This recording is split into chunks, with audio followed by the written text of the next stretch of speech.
आज के इस सत्र की मुख्य अतिथि वित्त मंत्री श्रीमती निर्मला सीतारमण जी को अब हम बहुत ही आदर और सम्मान के साथ आमंत्रित करते हैं कि कृपया वो आएं और हम सभी को संबोधित करें। श्रीमती निर्मला सीतारमण जी, जोरदार तालियां।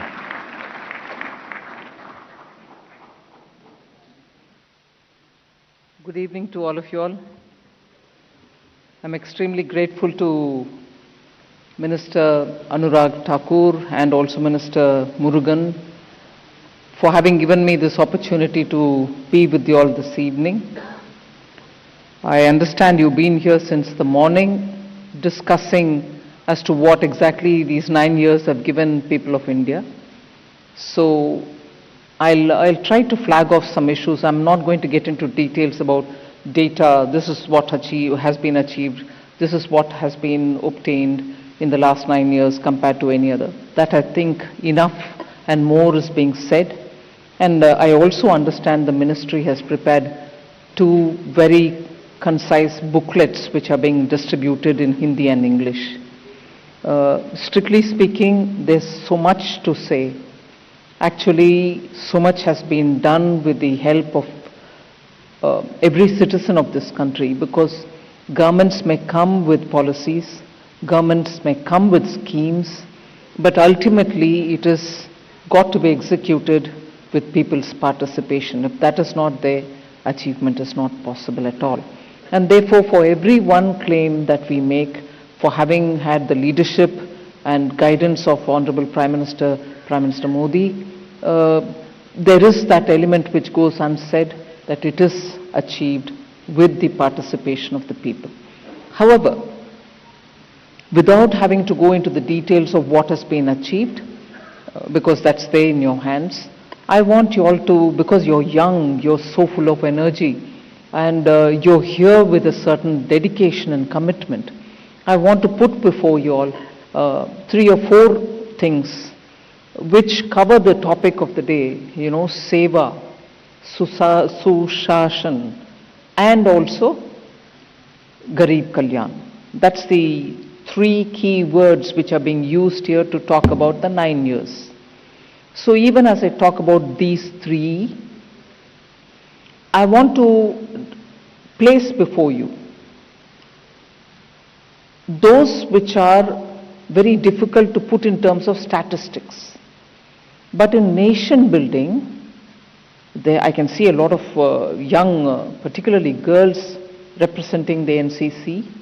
In nation building, there are some qualities which are very important. They can be in us or they can be seen in others, and we can take them from them for some particular work or in our daily lives. That is why during the freedom movement, all of us were so, meaning us, meaning people of our age at that time, the entire country was attracted to the leadership then. Mahatma Gandhi, Sardar Patel, for the South, Rajagopalachari, so many others who came from different states, all together for one cause, and that one cause was get India out of this foreign rule. And in that, each one leader had his own traits, qualities, which made us feel, look at that. That's the kind of, you had a lady, I'm sure many of you all would have heard, Sarojini Naidu, who wrote poems, who was with Mahatma Gandhi, who was participant in the Congress-led freedom movement. She was very good. Aruna Asaf Ali, who was a firebrand. So you had people from whom you could get that trait and say, like that person, I want to be committed in nation building. Now gradually, post-independence, many of these wonderful qualities became diluted, they evaporated, and for us there were no such imagery of people who stood out for certain qualities of achievement, and as a result the country was going in its own speed. There were no motivational forces which made us all feel that we want to go along and build this country. In between, of course, there were great heroes who achieved a lot for the country, either being in defense or being in that one sport. And today I know a lot of sports person are here. And INB ministry and also the sports ministry has done so much of late for sports. You heard the minister tell you about the amounts and the monies involved. But they were largely confined to, let us say, cricket or hockey for some time. So those kind of team games were the ones which were prominent because for whatever reason they came up. But today you have a javelin gold from Olympic. Who would have imagined that for a few years ago? So icons in sports, the boxing hero, the Northeast which is coming up with great sports persons. So there are several happening now. And why now? Why not 10, 15 years ago? Why now? Why not 20 years ago?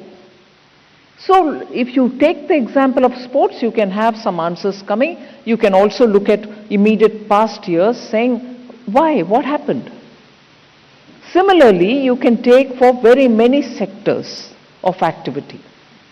The point that I want to put before you today, even as we recall the 9 years where we've done so many things at so many different levels, with the Seva bhav, and at the same time looking at good governance. This country needs good institutions.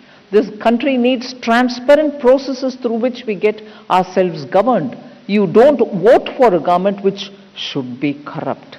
Do we vote? No. We vote for a government which will be good, which will be doing good for the people. But when, say, 10 years ago, we were all struggling, saying, how are we going to live with a government which is giving us a news of a corruption every morning, new one every morning? You open up the paper in the morning, you see new corruption charges coming out. Then you open up the papers that year or even before that, saying one party in the coalition is pulling the government in one direction, another party is pulling in another direction. So you gave up. Almost every Indian thought there is no redemptions. There is no redemption at all for India. There is no way in which we can have a good government. This is how it's going to be. So people were disillusioned. They thought if there are countries which had good government, why is it not possible in India? Now, contrast that picture with what we have in the last 9 years. So other than the data which is being put before you, 6 kilometers of road earlier, now we're doing 24 kilometers, whatever data, every data which is being put there is absolutely factual. Multiple times in each one of those categories, we've improved our performance. So, but beyond that, there is something that I want to tell you. Mindset has changed. Those governing have changed their mindset. People who voted for such a government see the change in mindset even among our friends and families. Mindset change comes when the government trusts people and when people trust the government in turn. Prime Minister Modi, he'll never do anything wrong. He'll never do anything against the country. He'll always be energetic enough to serve the country. When I said Seva above, that's the point. So if you compare it with the earlier government, you'll know we had no hope. We thought corruption is the only thing in this country will be known for. People left doing business in this country saying, I can't anymore give money to run my business. People left the country and went away. But today, there is a mindset change in India that it is possible to have a government which will be responsive, which will relate to the people, which will do things for people's good. And that's what is Prime Minister Modi's leadership. And that is why even today, compared to very many global leaders, he is more popular in this country than their leaders in their respective countries. And this is not something which you can earn easily. That trust, that confidence of the people saying, no, this Prime Minister will never do wrong. That kind of a trust and faith is not earned easily. And that is why when I say, when these data are all factual, you see in your neighborhood houses being provided for people who are poor. One Prime Minister who never, earning the trust, I give you another example, who didn't shy away from talking things which are not so good in this country. From Red Fort he says, our women are not safe. Why don't you mothers tell your boys? Where were you in the evening? What were you doing? Instead of just telling the girls, come back home before it gets dark, you will not be safe being outside. Here was a Prime Minister who said, we need change in our mindsets. Tell your boys to behave. As much you ensure that your girls are safe. Didn't he say that from Red Fort? Here is a Prime Minister who actually feels for the families and says things, saying all of us will have to look at the way we bring up our children, boys and girls. And similarly, he spoke about how many girls, because of want of resources, want of affordable sanitary pads, were leading very unhealthy lives. And made it a point not only say from Red Fort, but made it a point to give it, distribute it at an affordable price of just 1 rupee for a pad. These are not small mindset change issues. These are not at all small things. Many leaders will shy away from addressing these issues. Not only did he address, our Prime Minister made sure that he further followed it up with good action. So, to earn the trust of the people, here is a leader who repeatedly understands issues from a common person's perspective, from a common person's understanding of how life is. And that is why when he responds, and I give you this example, Anurag ji was with me at that time in the ministry. We were so worried as to how long this pandemic lockdown was going to go. How long will this go on? And we need to have vaccines developed. Developed vaccines should come out and that many number will have to be manufactured. Similarly, there were these questions of how many vaccines can we buy from outside? And for that, how much money will have to be kept ready? In all this, even as we were discussing this, and even as this whole thought made Honorable Prime Minister make sure that he was talking to the scientific community saying, get ready with vaccines. Even then, that one advice which I was given in absolutely firm words, you will not raise money to fund this. You will not bring new tax in the name of COVID. That was the instruction I had from the PM. We have not raised 1 paisa in the name of a COVID cess. We didn't charge the people to find vaccines. We didn't charge the people to distribute food for the poor. So no raising tax was his understanding, saying no way. We are now in a situation where people don't know what's going to happen tomorrow, how long they will be kept in their jobs, how many of them will be sent out of their jobs. At this stage, we will not touch anybody's money. And not only that time, after that also. After that also, taxes have not been raised at all. There are sometimes people say, oh, but your duty on, excise duty on petrol is high. Petrol is an imported commodity. The prices go up, prices come down, the oil marketing companies import them. And then refine them and they get distributed. So the charges there are very different from, other than that, raising taxes. So I want to put that before you. So mindset of both the people and the leadership, that India should be perceived as a good country, taking care of its people, even during war, even during COVID, even during the uncertainties post-COVID. Prime Minister never sat back to say, don't do anything now to clean up the economy. If there are archaic laws based on which some people are making money, corrupt practices are going on, if there are some dead rules which don't need to be in the system, We should be clear that that doesn't become an instrument to harass citizens, remove them. 1,500 archaic laws were thrown out of the system because we don't want them to become a tool for corruption. That was done by Honorable Prime Minister. These are not things which you get merit or they don't become a big, achievement from the point of view of common sense. So what? Yeah, so you removed these laws, so what?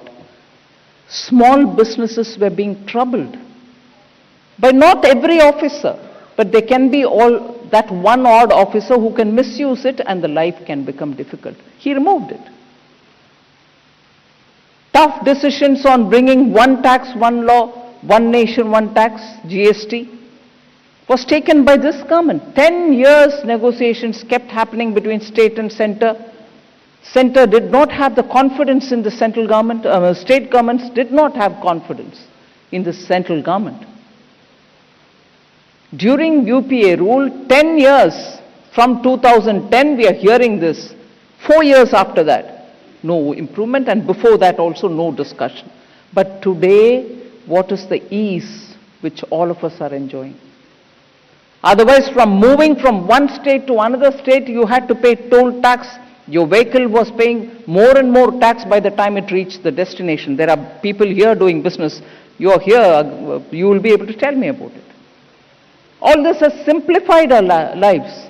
Otherwise, I know from the south, a lot of people used to come to Delhi to buy a simple Maruti 800 car and take it down south because the tax was less in Delhi, but it was more in the south.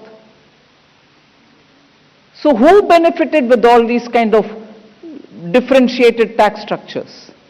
Sometimes some items like toothpaste would have more than one item on which the tax was levied. So more than 2 or 3 taxes you're paying on a toothpaste every morning that you use. These have been removed by PM. Similarly, you start a business. Today, a lot of startups are there. They sometimes find it difficult and they honorably close their business, exit and go away. It wasn't possible earlier. To close the business and go out used to be a shame. People say, hey, band kar diya inka business, chalu nahi hai. Inko chalana nahi aata. There was a stigma in the mind. Mindset again got changed. Because honorably, you were able to come out of business saying, I can't run it anymore, I'm shutting it, I'll go start something else new. The insolvency bankruptcy code was brought in by Prime Minister Modi. So young people can start a business, try their luck. If they're doing well, they can continue, or else shut it honorably and go out.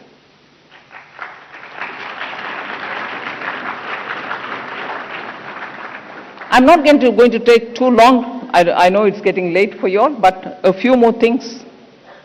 Again, more inspired by seeing the NCC girls here.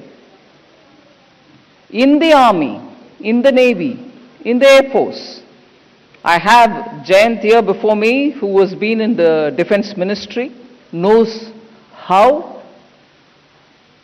For a temporary position, you can always get enrolled, but after that you will have to go away if you're a girl. For permanent commissioning, it was always available only for boys.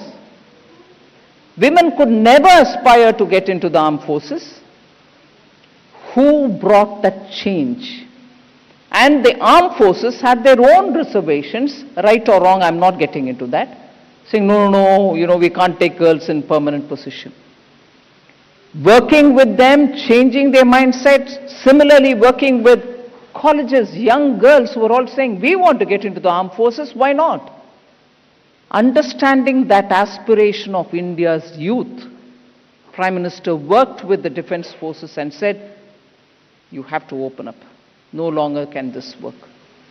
And finally, he succeeded that today, even in the frontline positions, there are women officers getting posted.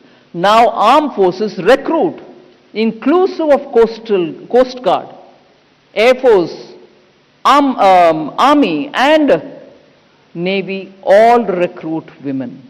It is a huge change.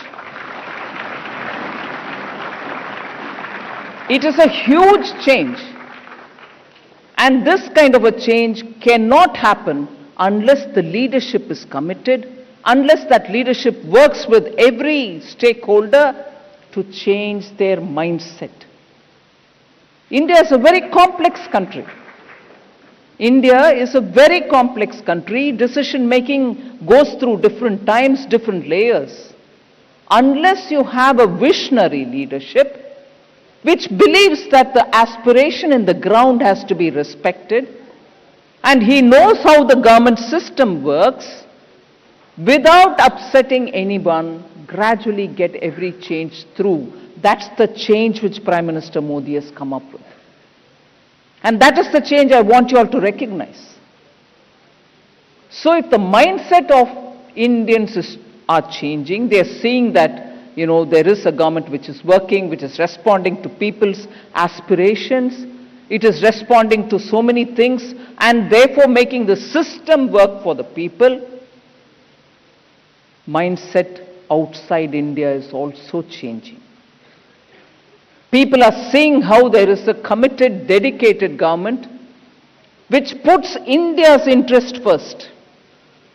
Otherwise, do you think it is possible, even after the war is now continuing for more than 1 year, to halt the war in Ukraine, asking Ukraine to hold ceasefire, and asking Russia to hold ceasefire, and making sure that every one of our students are safely brought back to this country? Do you think it's possible?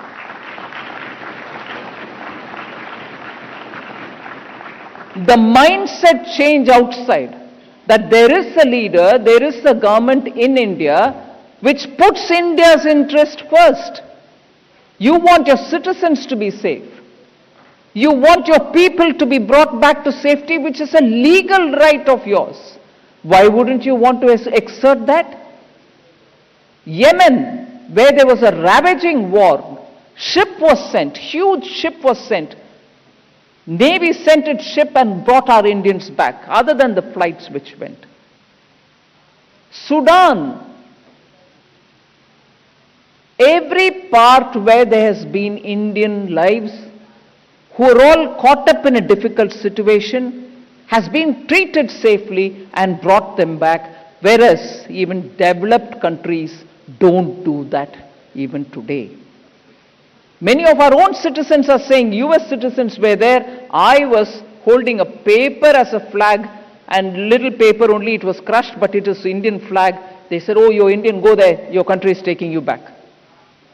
Others were waiting. They didn't have any such a facility done by their own governments. So we may still be an emerging market country. We may still not yet be a developed country. But Prime Minister Modi's government takes every Indian seriously, whether he is in India or whether he is abroad, whether he is comfortable in one place or in distress in some other place. Every citizen is heard and every citizen is responded to. That is the kind of government I'll be very proud of. That's the government I'll be proud of as a citizen of this country. So that is the mindset change which even a government has today, that Indian government feels that every citizen is important, his life is important for him and his family and for us, and we get them back. The mindset change is something which you can keep testing against this government repeatedly. No little temptation has been yielded to by anybody. No corruption. 9 years. Not a whiff of corruption. Now today, corruption doesn't seem to irritate us at all. But do you realize what impact it had on us? When a corruption blows out, the country's image is shattered, people's money is being exploited. What you pay as tax is being eaten up by somebody, whereas it is not coming down to the roads or the ports or the harbors that you need for our development. So that mindset change. And then of course the Seva Bhav, that's why the government and the party were all working for COVID affected citizens, carrying food, carrying medicines, getting PPE kits made. From importer of PPE kits, we've become exporter of PPE kits, all within a matter of 2 years. Making Seva part of your work, that's the quality which we are imbibing from Prime Minister. And of course, Garib Kalyan, Anuragji has expanded a lot. I don't need to expand on it. But I appeal to all the young minds here. The emphasis that sports has received in the last few years. Emphasis that young talents have received in the last few years. Working for a podium position in Olympics is not something which is difficult. Any government could have done it. But did any government do it is the question. You have a Prime Minister like Modi who says, no, you ensure that every aspirational sports person gets his best chance. So there is not one area of activity which the Prime Minister has left unattended. I draw your attention before I close to the way in which Padma awards are being given in this country. Earlier, people who had some connection with people in Delhi, people who had some connection with people who were in power, managed to get Padma this year, but just Padma Shri. After a few years, Padma Bhushan. Again, after a few years, Padma Vibhushan. And that cycle kept on happening. But now, under Prime Minister Modi, there is a committee of good people sitting and seeing all over the country who are those people who we don't even know. For all you know, that person is living in my neighborhood. We don't even know about them. But they're doing brilliant, selfless work. And should they not be recognized? Only such people have received Padma Awards in the last 8-9 years.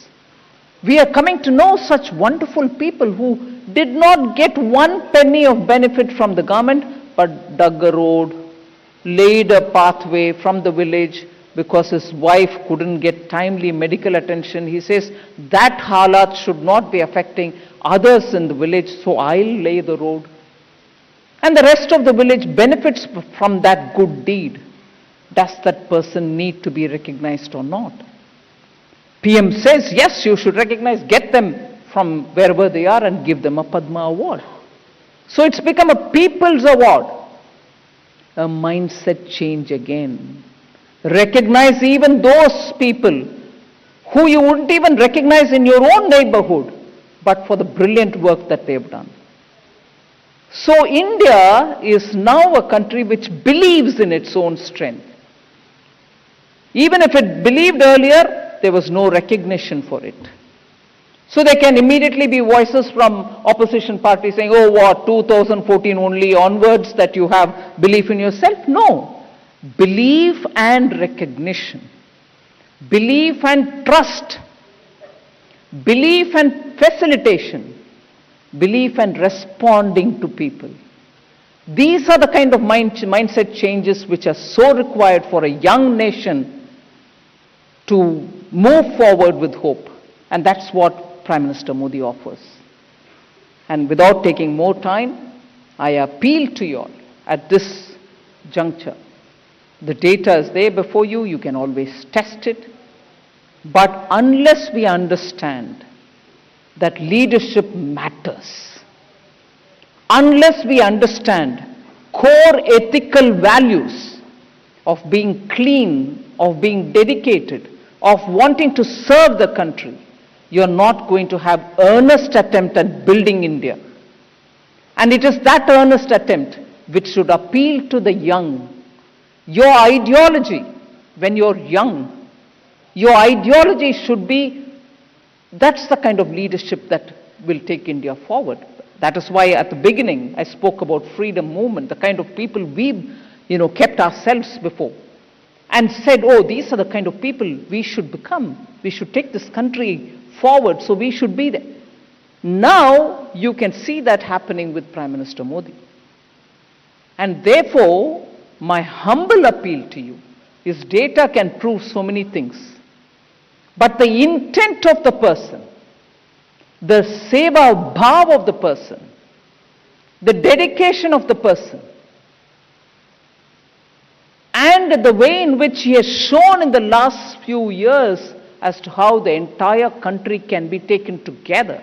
You can be in rural areas, you can just be a farmer cultivating small grains, or you can be a person just doing one little artwork in your village, or you can just be doing very little of your family's trade, but remembering a cause for the village. All of them have been given a role, recognition, and appreciation.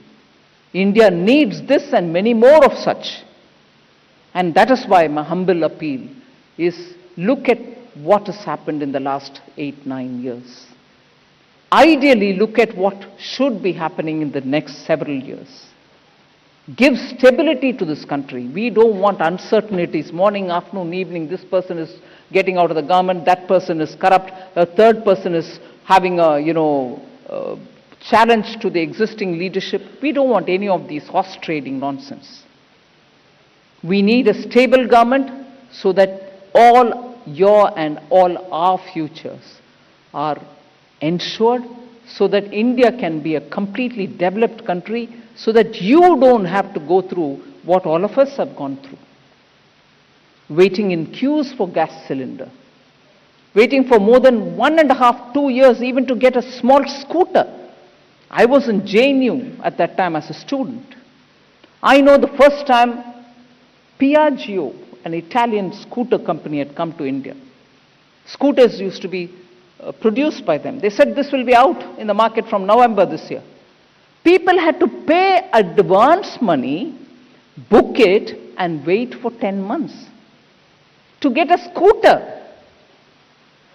India's changed today. We don't want to go back to that era. We need to move fast. So my humble appeal, young minds, have a look at what's happened the last 9 years at all levels. Look at the leadership which is so dedicated for putting India's interest first. And we need a steady, strong leadership to make that possible for all of us, that by 2047, you, the young of India today, will have an India you can be proud of. Thank you very much. जोरदार तालियां लगातार बजती रहनी चाहिए। बहुत बहुत धन्यवाद आपका वित्त मंत्री महोदया जी। बीते 9 वर्षों में कैसे नेक नियत से जमीन पे संस्थागत बदलाव के साथ में आम लोगों की जिंदगी को बेहतर बनाया गया है। बहुत बहुत शुक्रिया इन 9 सालों के सफर को हमारे सामने रखने के लिए।